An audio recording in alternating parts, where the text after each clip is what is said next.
Welcome back मुलांनो.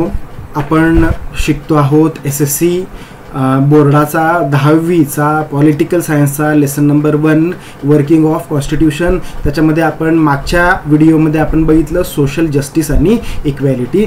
Social म्हणजे सामाजिक, जस्टिस म्हणजे न्याय, इक्वॅलिटी म्हणजे समानता.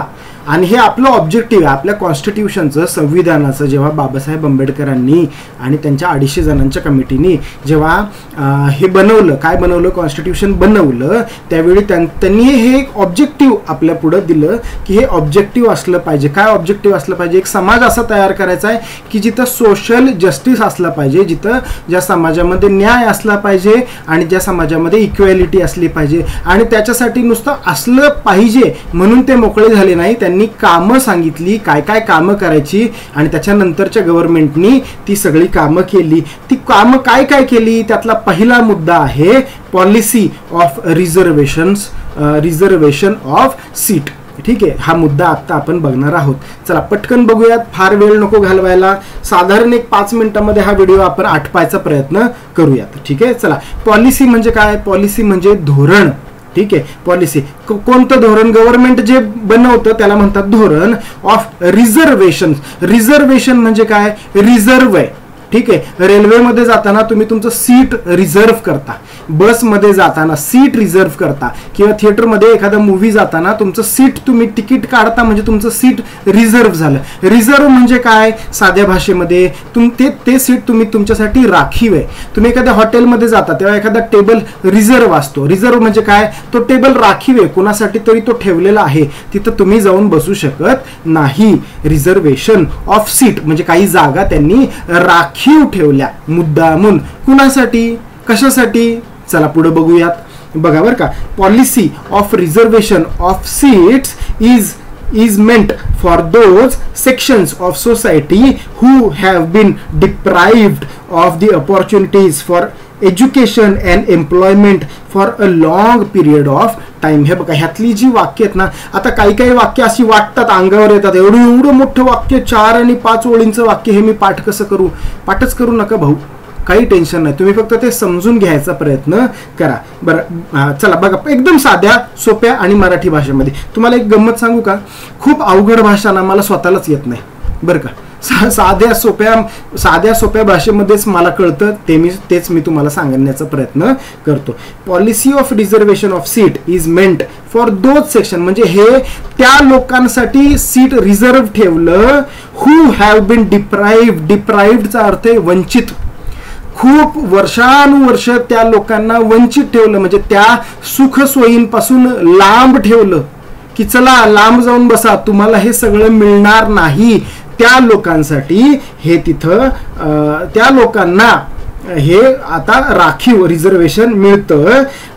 Deprived of the opportunities for education and employment. Education म्हणजे शिक्षण, शिक्षणापासून त्यांना वंचित ठेवलं गेलं. आणि एम्प्लॉयमेंट म्हणजे काम, जॉब, ह्यापासून त्या लोकांना वंचित ठेवलं गेलं for a long period of time. वर्षानुवर्ष, पिढ्यानुपिढ्या, शतकानुशतक त्या लोकांना एज्युकेशन पासून, याच्यापासून लांब ठेवलं गेलं बरं का. आणि तुम्हाला सांगू का एक गोष्ट? हे बघा बरं का, इथं मला काय म्हणायचं समजून घ्या. आता हे जे मागासवर्गीय लोक आहेत का नाही, किंवा जे आता मी तुम्हाला एक साध्या ह्याच्यामध्ये सांगण्याचा प्रयत्न करतो की ते झालं काय. खूप काही खोलात आपल्याला शिरायचं नाहीये. आपल्या समाजाचे 4 वर्ण पडलेले आहेत. आधीच्या काळामध्ये हे खूप जास्त होतं, आता हे सगळं कमी झालेलं आहे. सगळ्यात पहिला वर्ण आहे ब्राह्मण, दुसरा आहे क्षत्रिय, तिसरा आहे वैश्य आणि चौथा आहे क्षुद्र. क्षुद्र म्हणजे काय? क्षुद्र म्हणजे अतिशय कनिष्ठ जाती. त्याच्यामध्ये त्यांनी त्या लोकांना तुम्हाला एक गोष्ट सांगू का? इतकं या लोकांना वाईट वागवलं या आपल्याच समाजानं. का असं केलं मला समजत नाही. काय त्यांना मिळालं का कुणी असा इतका मोठा मूर्खपणा आणि बथडपणा करू शकतं माहीत नाही मला. असं का झालं, नेमकं कुठून कोणत्या ठिकाणी नेमकी ही चूक झाली मला माहीत नाही. मी या गोष्टीवर खूप सखोल अभ्यास करायचा प्रयत्न करतोय. पण या लोकांना इतकी वाईट वागणूक दिली ना मुलांनो, म्हणजे अक्षरशः यांची जी घर होती का नाही ती गावाच्या बाहेर, बरोबर आहे का, म्हणजे गावामध्ये यांना एंट्री नाही, ह्यांना गावाच्या बाहेर ह्यांची घरं होती. ठीक आहे, ह्यांची सावली जर आपल्या अंगणात पडली ना तर लोक गोमूत्र टाकून ते हे करायचे, शुद्धीकरण करायचे. मग तुम्ही मला एक गोष्ट सांगा, ज्या माणसांची सावली तुम्हाला चालत नाही, ज्या माणसांची सावली तुमच्या घरात पडलेली तुम्हाला चालत नाही, मग ती माणसं तुम्हाला शाळेत आलेली कशी चालतील बरं? त्या काळातली गोष्ट सांगतो आहे. ज्या माणसांची सावलीच तुमच्या घरात पडलेली, तुमच्या दुकानात पडलेली तुम्हाला चालत नाही, मग त्या माणसांना तुम्ही कुणी काम तरी कसं दिल? मग त्यांना एज्युकेशन आणि एम्प्लॉयमेंट या दोन गोष्टींपासून वर्षानुवर्षे शतकानुशतक लांब ठेवलं गेलं. मग तुम्ही मला एक गोष्ट सांगा, ज्यांना एज्युकेशन मिळणार नाही मग ते थोडेसे मागच राहतील ना. एक एज्युकेशन मिळालेली माणसं पुढे निघून जातील, त्यांना नोकऱ्या मिळतील, त्यांना पैसे मिळतील. ज्यांचं एज्युकेशन झालेलं नाहीये त्याला नोकरी मिळणार नाही, त्याला पैसे मिळणार नाहीत, बरोबर आहे का. या लोकांना जाणून बुजून मागं ठेवलं गेलं. मग जी लोक मागासवर्गीय राहिली, जी लोक मागं राहिली, आता त्यांना पुढे आणायचंय, आता त्यांना मेन स्ट्रीम मध्ये आणायचंय, त्यांना समाजाच्या मुख्य प्रवाहामध्ये आणायचंय. येते का तुमच्या लक्षात? मग मुख्य प्रवाहात आणायसाठी काय करा, त्यांना रिझर्वेशन द्या. म्हणजे काय, फॉर एक्झाम्पल किती टक्के रिझर्वेशन? फॉर एक्झाम्पल 10% रिझर्वेशन, मी उदाहरण म्हणून सांगतोय. 10% रिझर्वेशन आहे म्हणजे काय, म्हणजे 100 10 जागा त्या समाजाच्या, त्या जातीच्या लोकांसाठी राखीव ठेवायच्या.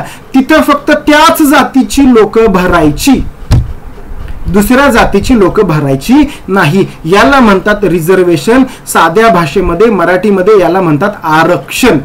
आलं का लक्षात? आता आरक्षणाबद्दल तुमचं काय मत आहे मला सांगा बरं कमेंटमध्ये. हे चुकीचं आहे का हे बरोबर आहे सांगा तुम्ही मला. पण सांगायचं तर व्यवस्थित सांगायचं आणि जबाबदारीनं कमेंट करायची. ठीक आहे, चला पुढं काय लिहिलेलं आहे बघा. अकॉर्डिंगली, आता त्यानुसार, एक मिनिट,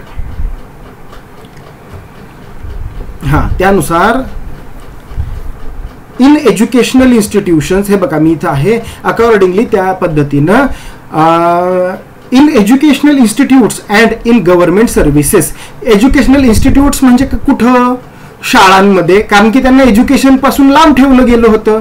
आणि इन गव्हर्नमेंट सर्व्हिसेस म्हणजे सरकारी नोकऱ्यांमध्ये त्यांना रिझर्वेशन द्या. का? कारण की त्यांना एम्प्लॉयमेंट पासून लांब ठेवलं. ह्या दोन गोष्टींपासून तुम्ही त्यांना लांब ठेवलं का? तुम्ही म्हणजे तुम्ही नव्हे, त्या काळातल्या लोकांनी ह्या दोन गोष्टींपासूनच लांब ठेवलं का? मग चला आता त्या दोन गोष्टींमध्येच त्यांना रिझर्वेशन द्या, मुद्दामून द्या. का? तर त्यांना ते खूप मागं राहिले, त्यांना पुढे येऊ द्या. ठीक आहे, पुढे बघा. Keep reserve for scheduled caste and scheduled tribes. ह्या जाती आणि जमातींना, विशिष्ट जाती आणि जमातींना there is also a provision of reservation for seats for other backward class. म्हणजे ज्या अनुसूचित जाती जमाती होत्या त्यांच्यासाठी काही सीट्स, काही पर्सेंट सीट म्हणजे 5%, 10%, 20% सीट त्यांच्यासाठी राखीव ठेवले गेले.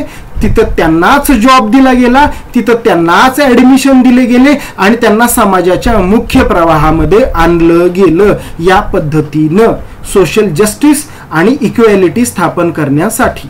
हा मुद्दा तुम्हाला कळाला का? कमेंटमध्ये मला सांगा. हा मुद्दा तुम्हाला पटला का सांगा, तुमची मतं सांगा, पण जबाबदारीनं. ठीक आहे, साध्या सोप्या आणि मराठी भाषेमध्ये तुम्हाला SST, हिस्ट्री, पॉलिटिकल सायन्स आणि जॉग्रफी शिकवायचा माझा प्रयत्न तुम्हाला कसा वाटतोय कमेंटमध्ये सांगा. तुम्हाला तो कळतोय का, पटतोय का, हेही मला सांगा. मी तुमच्या कमेंट्सची वाट बघतो आहे. तोपर्यंत टाटा, बाय बाय. पुढच्या व्हिडिओमध्ये आपण पुढचा मुद्दा कव्हर करू. ठीक आहे, चलो, see you in the next video.